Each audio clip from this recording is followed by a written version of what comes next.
Wow, it's a great honor to be in front of all of you guys today. As you said, my name is Dustin, Plunkett. I've been a Special Olympic athlete since 1996. And growing up here in LA, around Long Beach area, I grew up in a tough economic situation where I was personally moved home to home, family member to family member. And nobody in my family knew how to support me because I had a cleft palate and an intellectual disability. And just growing up in the school district, trying to make friends, and I was just talking with kids, and they would hear how I talk, and they would turn and run as fast as they can to get away from me because I sounded weird to them. And I always heard the word retard or retarded. And I was bullied every single day of my life growing up in the school district and everything. And I was glad enough to have a speech therapist who really helped me out. And she was the one that diagnosed my cleft palate.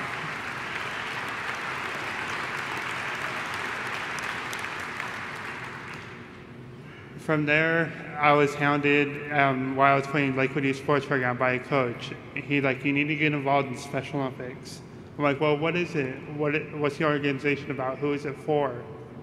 And he goes, well, why don't you come meet some of the athletes?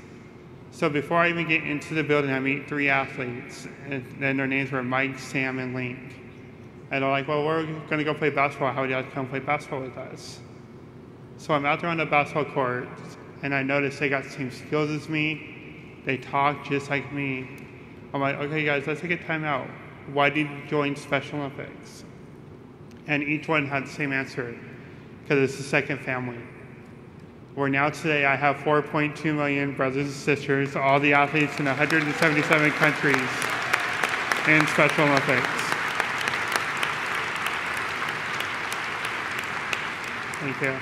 But when I first joined, I didn't know how fortunate and blessed I would be. Because growing up, I was home on the couch playing video games all day. But once I joined Special Olympics, there was a program called Healthy Athletes, where our athletes get free screening by healthcare professionals for our feet, our eyes, for our teeth, our fitness, and our dietary guidance to make sure we're not smoking. And I go through the screening 10 years ago, and I'm getting my teeth screened. And a volunteer dentist there said, Dustin, your teeth are in very, very bad shape, and you need to go get follow-up care right away. And I was lucky enough to have my coach by my side where he calls his personal dentist for me. And I go in and I meet him. And he does x-rays. And he comes back in the room 2 minutes later and said, Dustin, brace yourself. I got some bad news for you. But don't worry about it. I know how to fix it. And he goes on to tell me that I have gum cancer forming in the upper left side of my mouth. And if it would have been 1 more month longer, I wouldn't be alive today standing here in front of all of you, showing off my $1 million smile.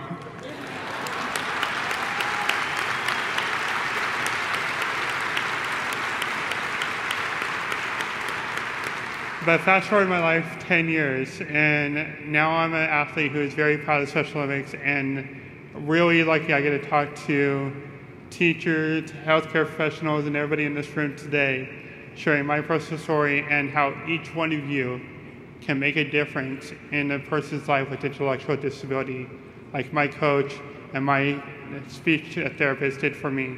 So always remember that when you're out there, and thank you so much for having me here today.